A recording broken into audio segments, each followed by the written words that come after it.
Hola, episodio 33, Cerebro Pixel Podcast. Chicos, chicas, en este momento estoy como un camaroncito. Ahora le he estado agarrando mucho gusto y mucha pasión a la piscina, más que la playa. Pasa que la playa ya me tiene un poco fastidiado porque tengo que manejar como 20 minutos. Donde está la playa es un problema para parquear y el parqueo es súper caro. Doy vueltas, consigo un sitio, me bajo, la arena, la otra, la... No sé, me estoy disfrutando mucho más la piscinita que tengo acá en mi residencia. Voy, simplemente me llevo la toalla, un libro y a dormir. Pero lo que está pasando es que me quedo dormido, entonces me estoy quemando y no hay nada más doloroso y complicado que ser calvo y quemarte la cabeza. La concha de la lora. Es horrible y duele. Y saben, me da la sensación de que tengo todo el tiempo el sol en la cabeza a pesar de que estoy adentro en mi casa. Siento los latidos del corazón así en la cabeza. Es muy raro. Estás todo insolado. De hecho, hasta se me marcaban las venas. Me sentía que me estaban ahorcando. Es muy raro. Y bueno, también es que dejé la gorra. Maldito tonto. Eso es una cosa que ustedes no saben de los calvos. Tenemos que siempre usar gorra. La gorra es como que, ajá, bueno, tengo que llevarlo. Voy a estar afuera. No puedo estar simplemente con la cabeza pelada llevando daño directo. Aparte, mientras más grande me he hecho, más conciencia he tomado sobre el cuidado de la piel. No sé si están al tanto de este actor Hugh Jackman, el que hizo de Wolverine. Um, él comentó que cuando era muy joven, él le gustaba ir todos los días a la playa, todos los días tomar sol y nunca utilizaba bloqueador solar. Y después de sus 40 años empezó a tener como unas manchas y unas cosas en la nariz. Se dieron cuenta que era cáncer. Oye, fue complicado y lo tuvieron que como que intervenir un par de veces para quitarle ese tejido cancerígeno porque no fue fácil. Yo recuerdo cuando yo estaba chico a mí me quitaron acá de la nariz un lunar. Lo siento. Es que uno de mis gatos se durmió sobre mi fucking suéter. Es otra cosa, lavo, entonces pongo la ropa mientras voy a colgarla y a doblarla y obviamente huelen la ropita así súper limpia y tibia porque va saliendo de la secadora y lo primero que hacen es se lanzan de clavado. Ugh. Anyway, cuando estaba chico me iba a quitar un lunar de acá de la punta de la nariz porque bueno, empezó como a abultarse y pensar, oye, eso es delicado, eso no está normal.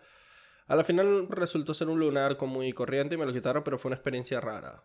El que te opera en la nariz y estaba despierto. Te meten una aguja literal en el cartílago, se sintió como muy raro.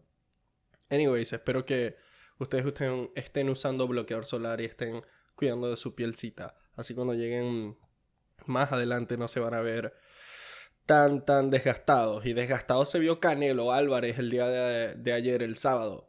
Vamos a empezar rapidito con el resumen de las noticias. Canelo Álvarez perdió por primera vez en 9 años. Canelo había unificado todos los títulos de las 168 libras y quiso retar al actual campeón de las 175. Él quiso subir y la verdad que el ruso Dmitry Bivol lo anuló. No pudo con Dmitry. Fue bastante raro porque sí, a pesar de que Canelo no estaba recibiendo un daño genuino en la pelea, se le notaba que estaba fuera, no estaba afinado y Dmitry fue el mejor peleador. Se le veía como mucho más grande, más largo, tenía dominado todo el juego de Canelo y él se le veía muy frustrado. No se hallaba en su ritmo, no fue el Canelo que todos vimos.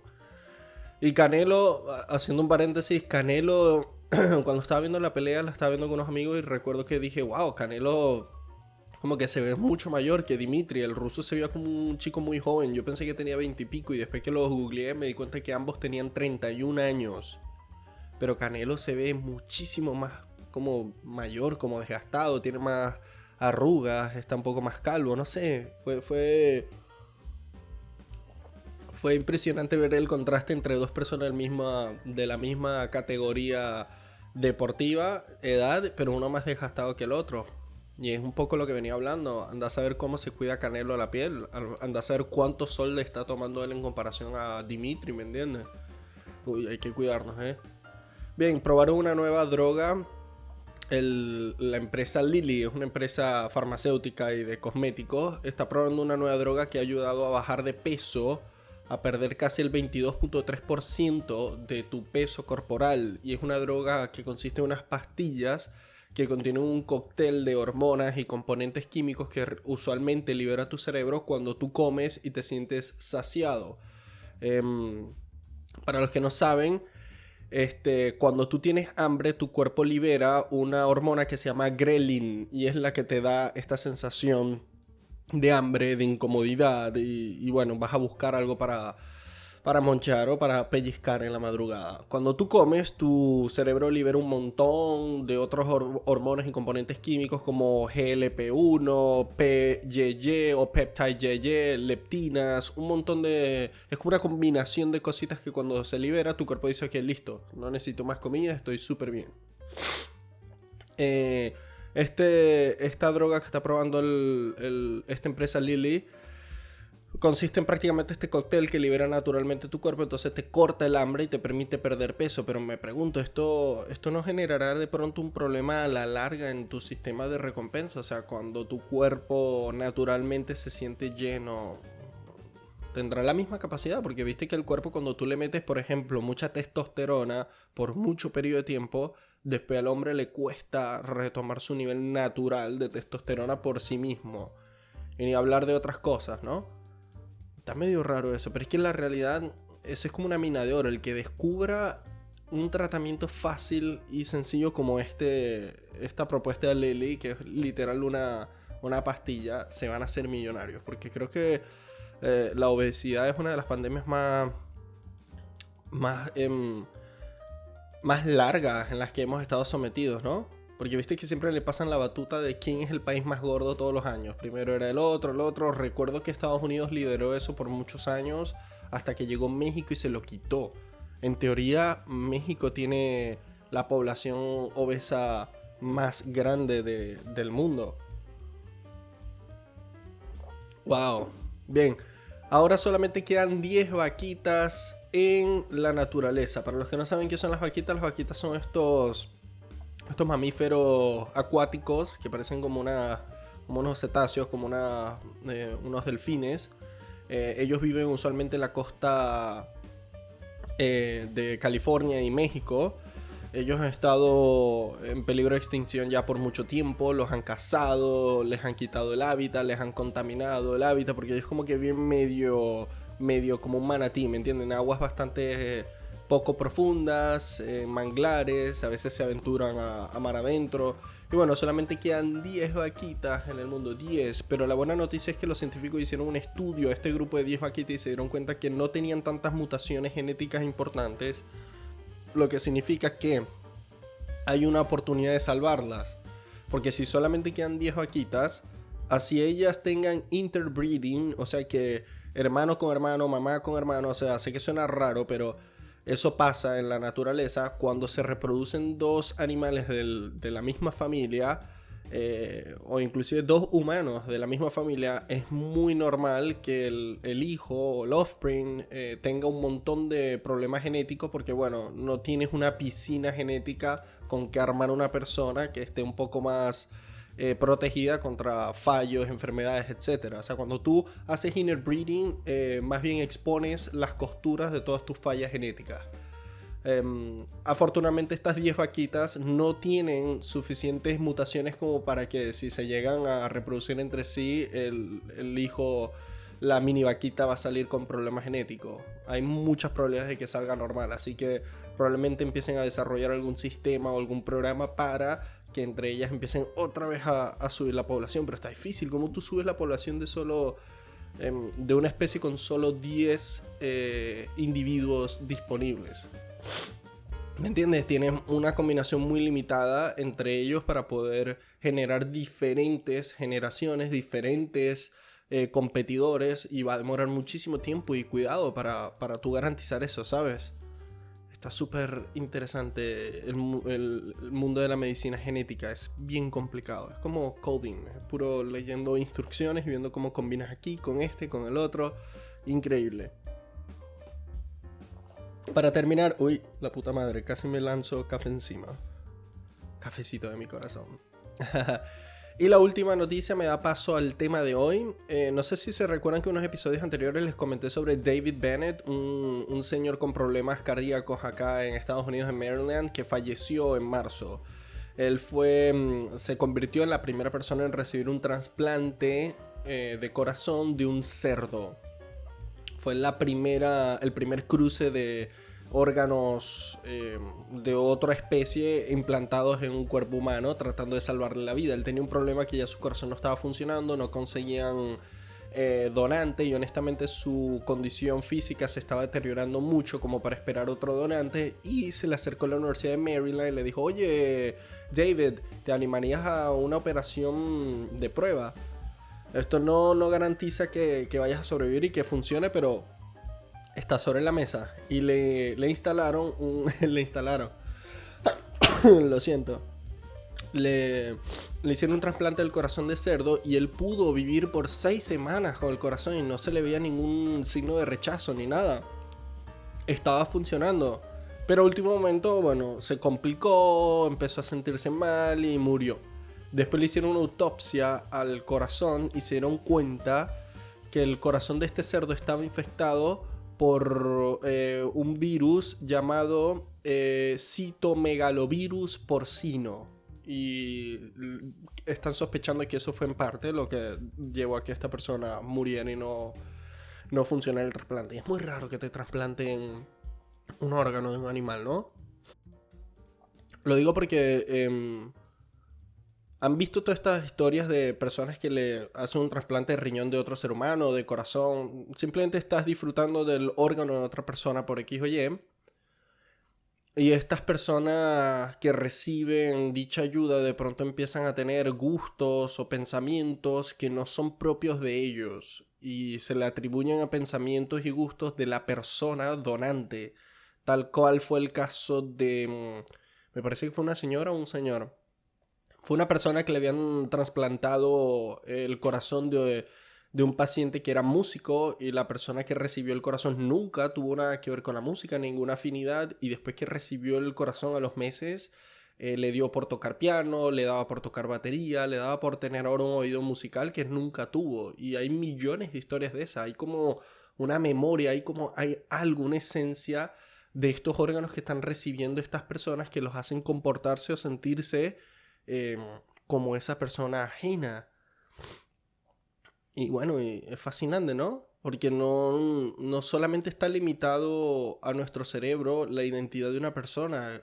Me estás queriendo decir que eh, cualquier componente orgánico de nuestro cuerpo tiene nuestra huella digital, nuestro sabor, nuestra esencia. O sea, que si yo le doy a una persona uno de mis riñones, vamos a decirlo, esa persona de pronto empieza a tener una afinidad no sé, por hacer un podcast.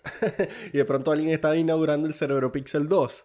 Y tengo que ahora competir y demandarlo. Y después cuando vamos a corte se dan cuenta, pero señor, en esencia, esa persona es un cuarto de ti. Así que ese podcast en teoría te pertenece a ti también. Y ahora tengo que compartir el fucking podcast con un extraño porque tiene mi riñón. Entonces estaría aquí, hola, y él también, hola, shut the fuck up. Qué loco, la trascendencia de tu esencia o de tu persona hacia otro organismo porque le diste un órgano. Eso es para pensar y me da paso para el tema de hoy. El tema de hoy, episodio 33, la vida después de la muerte. Es uno de los temas más darks. Uno de los temas más oscuros y bastante obvio que iba a discutir. Bastante popular. Es un rabbit hole supremo. Es un rabbit hole bastante clásico. Hay una vida después de la muerte. Y más con todas estas cosas que se nos asoman en el día a día, en noticias como estas de trasplante, que empiezas a tener flashbacks o ideas que no te pertenecían. ¿Qué pasa en nuestro cerebro cuando estás a punto de morir? ¿Qué dicen las diferentes religiones sobre todo el proceso después de la vida? Porque eso es una realidad, no podemos negar que la muerte ha sido un foco de atención, de fascinación y de obsesión de la humanidad desde que tenemos uso de razón, desde que estamos en este planeta. De verdad, el análisis de la muerte define mucho de cómo vives tu vida, de cómo nosotros colectivamente vivimos en este planeta, cómo podríamos salvar el planeta también a través de nuestra percepción de la muerte y la urgencia de de lo corto que es nuestra existencia en este plano. Porque honestamente, si te pones a pensar, nosotros no vivimos nada. Nosotros nada más tenemos como en averaje que 80 años. Hoy en día, obvio, porque si vamos a la edad medieval, los invito a que vean mis episodios anteriores. Tengo 2 episodios interesantes. Uno en donde exploro la idea de qué hubiera pasado si yo hubiera nacido en la época de los egipcios antiguos. O en el episodio número 1 donde hablo de la medicina medieval y cuento un poco cómo era el contexto durante la Edad Media en Europa. Y durante esa época los seres humanos no pasamos de 35, 40 años. De hecho, si tú pasas de 40 años se te consideraba no un vejestorio, pero se te consideraba como alguien muy importante en tu comunidad. Como eras una enciclopedia de todo, de información, de experiencia, de enseñanza. Entonces como en realidad nuestra vida es tan cortita, la fascinación que tenemos por la muerte es bastante latente, ¿no? Es muy importante. Pero ¿qué es estar vivo? ¿Qué es estar vivo? Me tengo que hacer esa pregunta, pero a la misma vez no quiero cavar mucho ese hueco, porque definir qué es estar vivo y qué es estar muerto genuinamente me puede llevar 2 podcasts, 2 episodios, porque investigando un poco al respecto para separar y trazar como el arranque de este episodio me di cuenta que no hay un consenso ni científico ni filosófico de qué es estar vivo y qué es estar muerto. Hay muchos grises, hay muchas definiciones dependiendo del contexto, pero bueno, más o menos, por ejemplo, según Cambridge, ellos definen estar vivo al periodo entre nacer y morir. Es la experiencia o el estado de estar vivo. Ok, medio vaga esa definición, pero ok, ¿qué más puedes sacar tú de eso? Según Oxford dice que es la condición que distingue animales y plantas de materia inorgánica. Incluye la capacidad de crecer, de reproducirte, actividades funcionales y un cambio constante antes de la muerte. Wow. Lo que pasa es que, como le dije, no hay un consenso entre los científicos y los filósofos porque la vida no es una sustancia. La vida no es algo que tú puedes meter en un microscopio y dices, bueno, es una sustancia que está compuesta por A, B y C y hace D, listo, eso es vivo. No. La vida es como un conjunto de procedimientos, de cosas, de mecanismos y de sistemas que tienen como consecuencia em, esto de ser un ser, ¿cómo se le dice? Sentient being, un ser que siente, un ser que tiene las capacidades de poder percibir su entorno, reaccionar al mismo, reproducirnos, sostenernos. Y en lo filosófico ni hablar, en lo filosófico últimamente se han vuelto bastante creativos para tratar de trazar una línea en definir algo que está vivo de lo que no está vivo. Tal cual es el caso cuando entra la definición de una persona si está vivo o no en la parte legal, como por ejemplo hay muchos estados de Estados Unidos que si tú estás muerto, entre comillas, cerebralmente hablando, te dio un stroke, te dio un infarto, tuviste un problema y quedaste postrado en estado vegetal pero con el cerebro muerto, ya a ti te consideran una persona muerta y por lo tanto legalmente hablando se ejecuta todo lo que se tiene que ejecutar cuando tú estás muerto. ¿Se entiende? Hay como una línea bien delicada. Y ustedes dirán, coño, pero es bastante fácil. Tú acabas de decir las 4 definiciones que pueden establecer que algo está vivo. Sí, pero el único ejemplo que tenemos para eso es lo que tenemos en el planeta Tierra. Nosotros no tenemos ningún tipo de ejemplo más allá de nuestro planeta. O sea, nosotros no sabemos si este conjunto de sistemas que acá en este planeta funcionó para que las cosas vivieran bajo los conceptos y definiciones que hoy nosotros vemos, apliquen para una forma de vida en otra galaxia. ¿Qué pasa si tú no necesitas la misma cantidad de procesos y la misma cantidad de elementos químicos para poder llegar a la misma meta? Eso sería súper interesante de poder descubrir un alienígena, qué sé yo, un individuo en lo oscuro del espacio y que te des cuenta de que hay diferentes maneras de mover estos bloques, elementos, fósforo, carbono, hierro o inclusive otros elementos que no conocemos para que se organice la información y tienes algo vivo. Me encantaría estar cuando eso ocurra. Hice un episodio de eso, los invito a que lo vean, si estamos solos. Exploro mucho esa idea de si estamos o no solos en el planeta, en el universo. Es una pregunta bastante fascinante, honestamente, porque ambas respuestas me intimidan enormemente. Me intimida mucho saber que somos los únicos en el universo. Eso me deja... en la vastedad de toda esta creación tan hermosa, somos los únicos. Y también me da un miedo gigante el saber que no lo somos, que hay miles de otras especies dando vuelta por ahí en el espacio. Fuck. Anyways, bajando otra vez dos revoluciones para no quedarme simplemente dando vuelta definiendo qué está vivo y qué no. Vamos a entrar en la muerte, que eso es algo universal. Cuando un organismo cesa de todos estos procedimientos que acabo de describir y se acaba su experiencia. Los seres humanos ya tenemos muchísimo tiempo y a su vez nada sobre este planeta. En teoría nuestra especie como tal tiene apenas 200.000 años en el planeta, que eso no es nada si lo ves en la escala general de todas las cosas que han vivido acá. Pero fíjate, nosotros ya tenemos una fascinación sobre la muerte registrada de hace más de 100.000 años. Se cree que nosotros, o los primeros registros de ceremonias para enterrar gente después de que mueren, tienen más de 100.000 años y datan desde periodos de neandertales, o sea, protohumanos antes de ser Homo sapiens sapiens. Tal cual es el hallazgo en Irak y en Israel de un par de cuevas que mostraban como tumbas en donde habían cuerpos organizados específicamente y donde tenían un par de ofrendas y cositas y prendas y hierbas que se notaban que era un ritual que significaba algo. O sea que un grupo de personas durante esa época entendió que murieron y había que darles una ceremonia para la transición al más allá o a lo desconocido. Y esto es hace más de 100.000 años que nosotros podamos ver un registro. Y quién sabe, a lo mejor desde hace mucho más.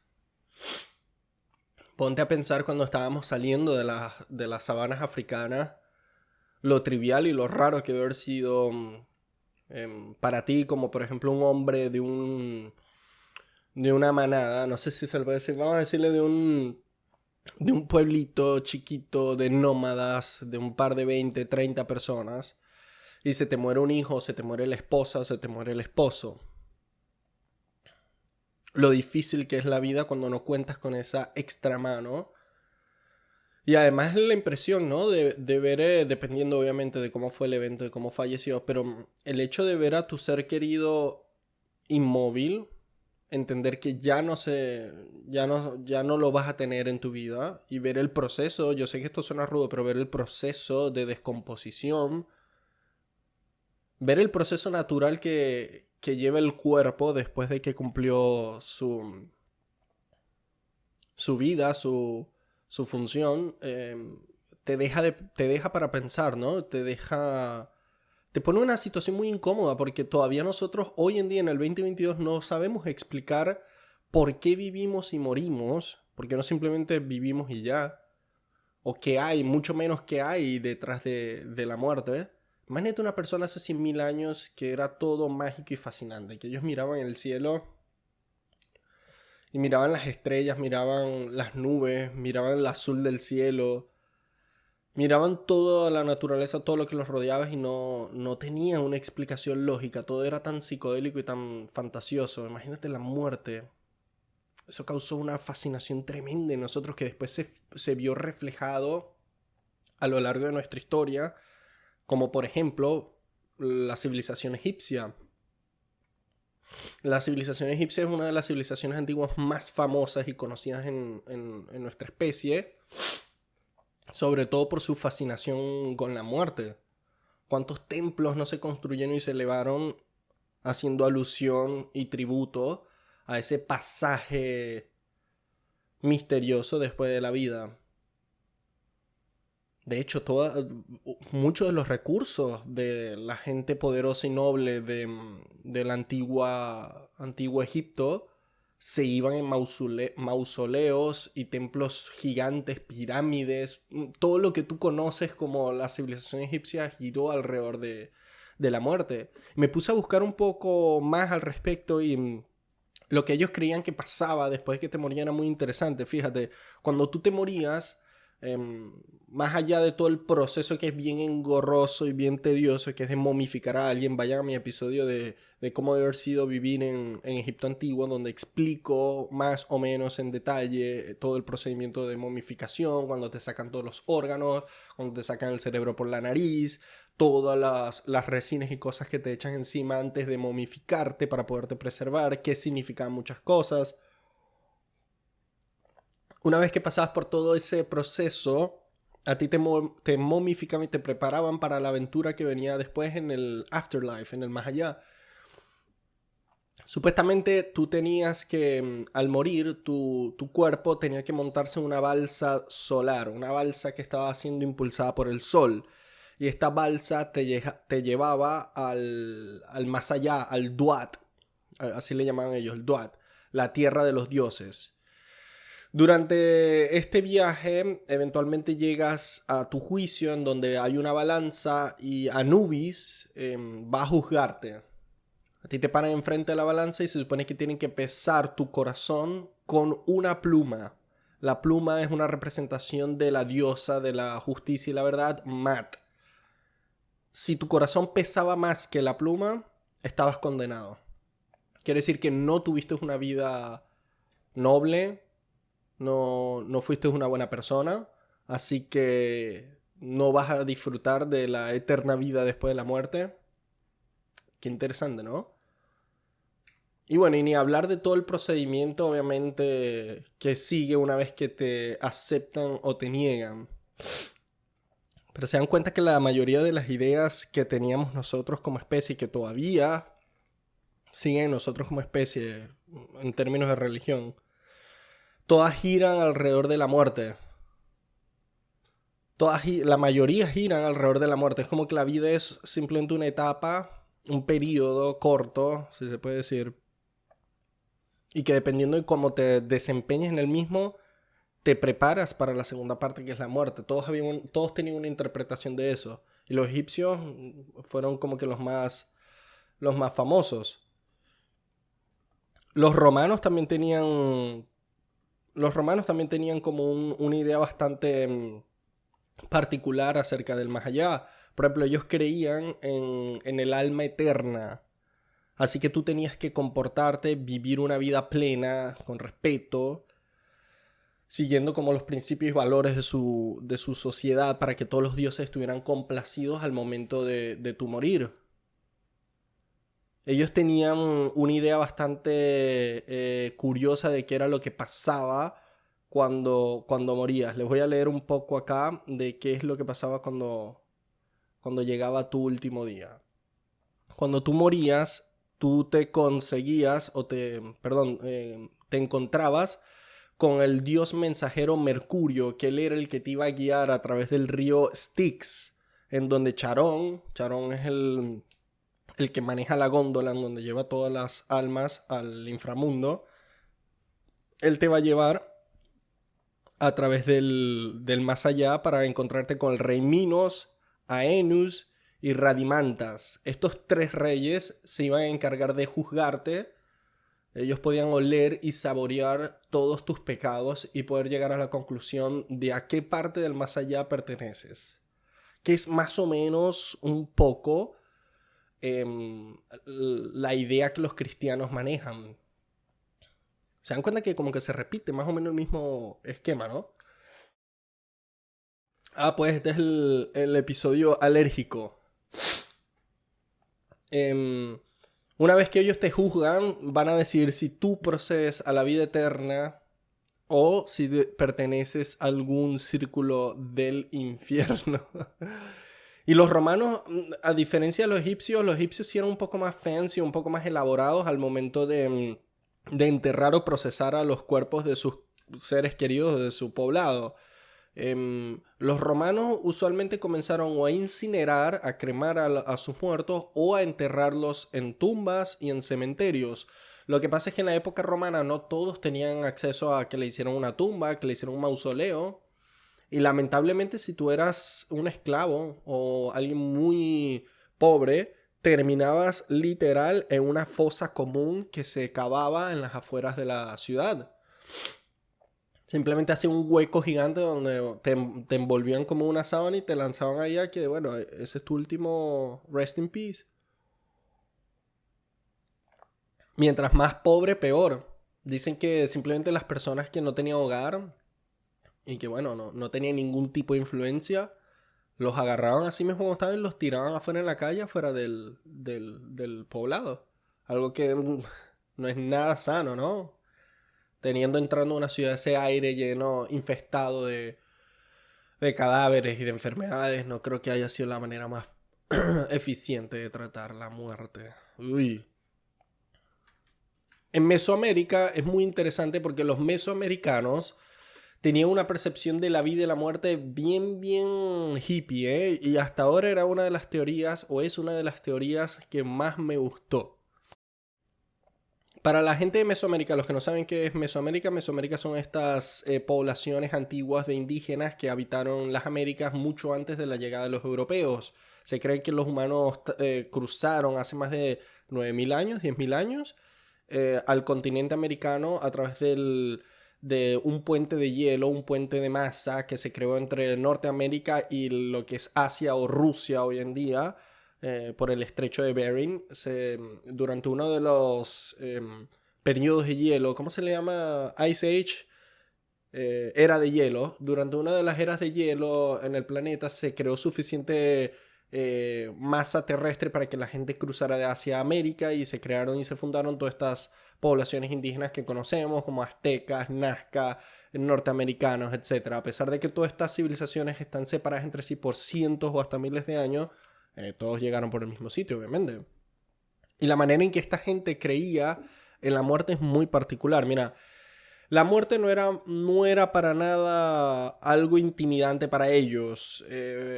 Por lo contrario, para ellos la muerte era nada más y nada menos que otro proceso vital y regenerativo de la vida en sí. Era un proceso cósmico para ellos. Ellos tenían una visión del mundo en donde el cuerpo humano y el cosmos estaban percibidos de una manera bien particular. Todo en el universo, de una manera u otra, tenían implicaciones supernaturales. Los dioses que viajaban en forma helicoidal, como los planetas, podían manifestarse cuando quisieran y como quisieran bajo la imagen que ellos quisieran. Y ellos hacían esto de una manera de garantizar que el tejido de la vida, del destino y del tiempo siguiera su curso naturalmente. Entonces, en donde alguien moría, en otro lado había vida y viceversa. Donde algo estaba viviendo, del otro lado había algo muriendo. Entonces ellos se dieron cuenta que así como la vida es un stage, es como un proceso, es como un ciclo natural, la muerte es muy necesaria. Es muy necesaria para garantizar la vida y viceversa. Y de hecho, es por eso que ellos comienzan con ideas de sacrificios. Que voy a ir a esa parte. Las culturas, en realidad los seres humanos tenemos muchísimo tiempo sacrificando gente, matando gente con propósitos religiosos o propósitos esotéricos. Sin fundamentación, obviamente. Pero las poblaciones mesoamericanas fueron muy famosas por eso. Por ejemplo, durante la conquista de México por los españoles, hubo una gran pelea que se conoció mucho después como la Noche Triste, cuando Hernán Cortés estaba escapando de las tropas de Tenochtitlán. Tenochtitlán. Sorry, es que estos nombres coloniales mexicanos son bien, bien complicados. Hernán Cortés fue un conquistador español que trató de dominar ciertas zonas de México, pero fue totalmente humillado por los locales y las tribus locales. Y cuando él estaba huyendo de la invasión de esta área, él estaba rodeando el lago de Texcoco. Él notó que varios españoles se quedaron atrás, no pudieron huir de la población, y ellos vieron a través del lago cómo los sacrificaban, los llevaban a las pirámides y les abrían mientras estaban vivos el pecho y les sacaba el corazón aún latiendo en sus manos. Suena bastante salvaje todo esto, pero esto eran prácticas muy comunes en esta época porque ellos, como dije anteriormente, donde había muerte había vida. Entonces ellos sacrificaban personas a los dioses con la finalidad de poder disfrutar de lluvias cuando estaban en sequías, vitalidad, riqueza, espantar enfermedades. Cada vez que ellos mataban a una persona era como que un foco, un portal de mucha energía que obviamente les traía abundancia y complacía a los dioses, porque aparentemente los dioses eran entidades sedientas de sangre. Aquí se nos fue un poco la mano, como que se nos viró el volante bastante violenta aquí con el tema de la muerte, ¿no? Pero no lo juzgo, es como vengo diciendo, hace miles de años estamos fascinados con qué pasa a lo que se cae el telón que hay del otro lado. Por ejemplo, en el año 399 a.C. estaba Sócrates. Aquí vamos a entrar un poco en la percepción de la muerte hoy en día, como seres humanos modernos. Entonces, pero antes de entrar en eso, creo que es importante entender los puntos de vista de grandes filósofos y grandes mentes pensantes de nuestro pasado, porque creo que la percepción de la muerte ha mutado a medida que el ser humano también ha evolucionado. Yo no creo que las personas en Grecia antigua, en Atenas, hace 2000 años atrás, 2300 años atrás, tenían la misma capacidad o las mismas herramientas para pensar sobre la muerte al igual que nosotros hoy en día.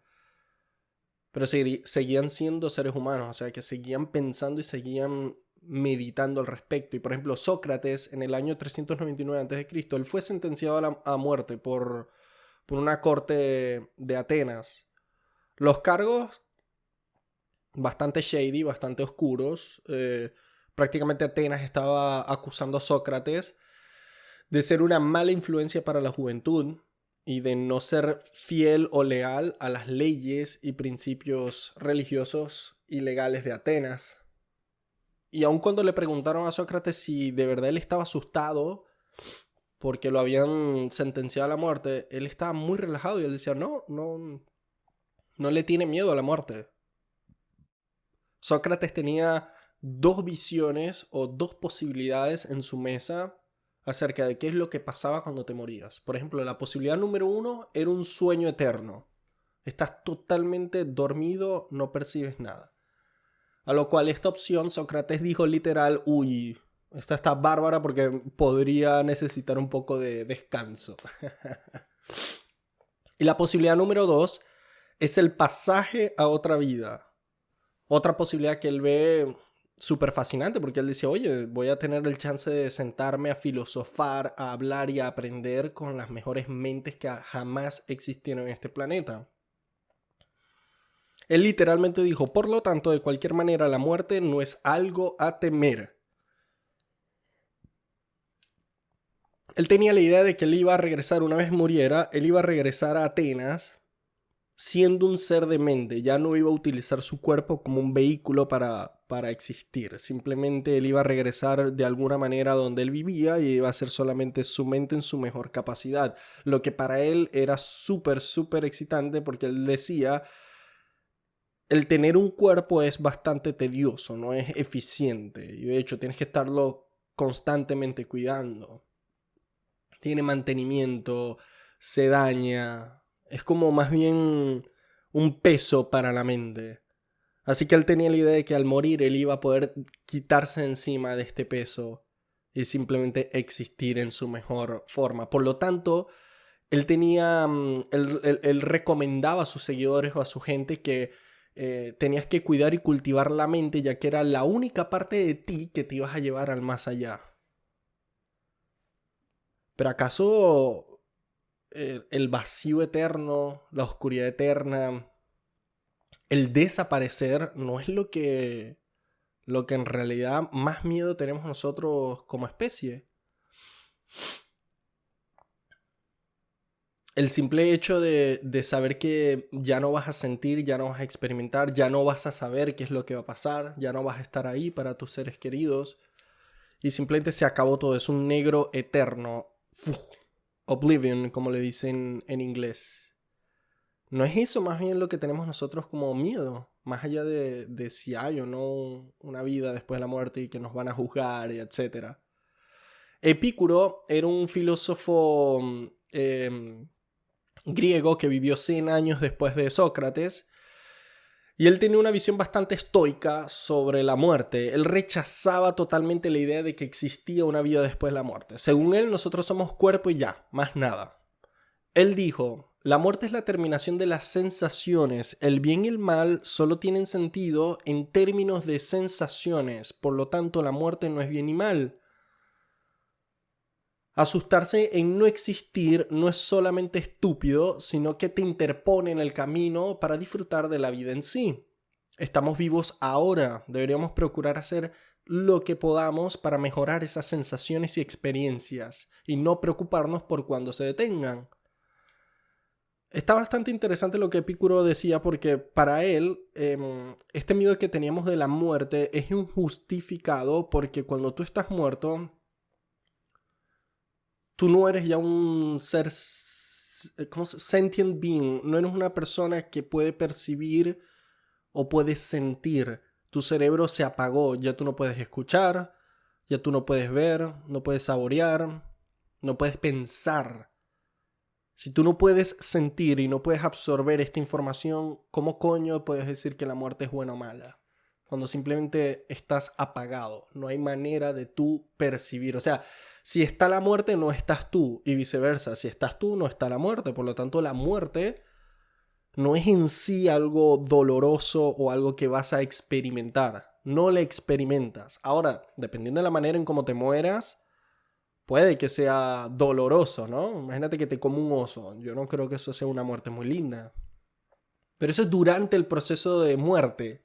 Si te mueres, cuando el oso te trituró la cabeza, allí ya dejaste de sentir. Eres totalmente un negro, vacío. Te desconectaron el cable, así que no sientes nada. A mí me parece que más allá de, obviamente, del misterio que arropa ese estado después de morir, yo creo que es más un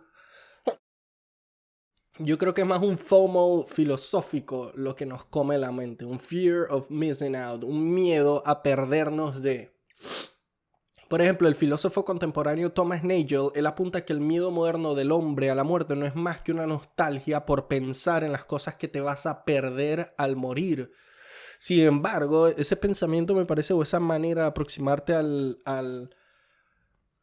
tema en discusión es bastante pobre porque tú naciste ahorita en los últimos 20, 30 años. Vamos a decir que naciste después del 1990. Y antes de eso ocurrieron un montón de cosas geniales en el planeta y en nuestra especie que te perdiste. Tú no estabas cuando construyeron las pirámides, cuando se inauguró la primera democracia. Tú no estabas ahí cuando el reino británico estaba en su mayor expansión colonizando África, Europa y Asia. Tú no estabas cuando se construyó la Torre Eiffel. O sea, tú no estuviste en momentos importantísimos de nuestra historia como especie. Sin embargo, eso no te pesa, ¿o sí? Si a ti no te pesa el no haber estado en el pasado, no te debería pesar el no estar en el futuro, porque de nuevo no estabas. Tú simplemente estabas en este sueño eterno, vamos a llamarlo así, donde no podías percibir ni tenías noción de tiempo, de espacio, de nada. Así que es medio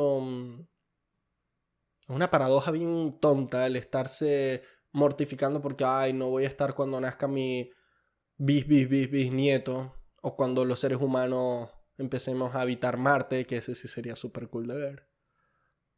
O sea, yo entiendo que tú puedes tener un luto porque se muere una persona, por ejemplo, joven, de 20 años. Puedes tener una idea negativa ante el evento que implica que una persona tan joven se le acabe la vida. Porque cuando tú ves una persona, por ejemplo, que dicen que se murió de 20 años, tú no piensas en que coño, tuvo 20 años de experiencia, sino wow, esa persona se perdió casi 40 o 60 años más de posibles buenos ratos. Y eso es lo que pesa en la cabeza, como A los 20 años esta persona no tuvo chance de experimentar familia, viaje, trabajo, madurez, creatividad. Hay tantas cosas que pasan por nuestra mente, por nuestra vida en 60 años. Y que se te vaya en 20, te entiendo. Ahí está como una mala onda, un sentimiento chimbo.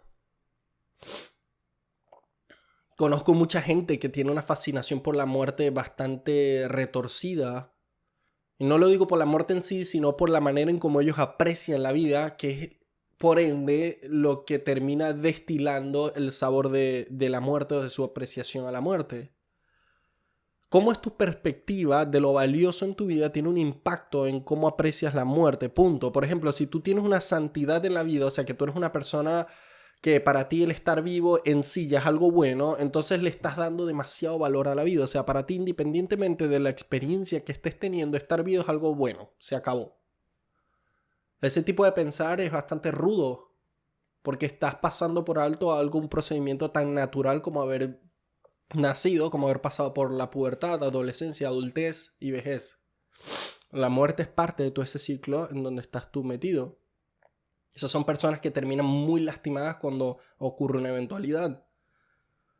Porque así esa persona estuviera pasando una calamidad, no, él estaba vivo, por lo tanto, eso es bueno, ¿me entiendes? Así aquella persona estaba viviendo una tortura, enfermedades, guerras.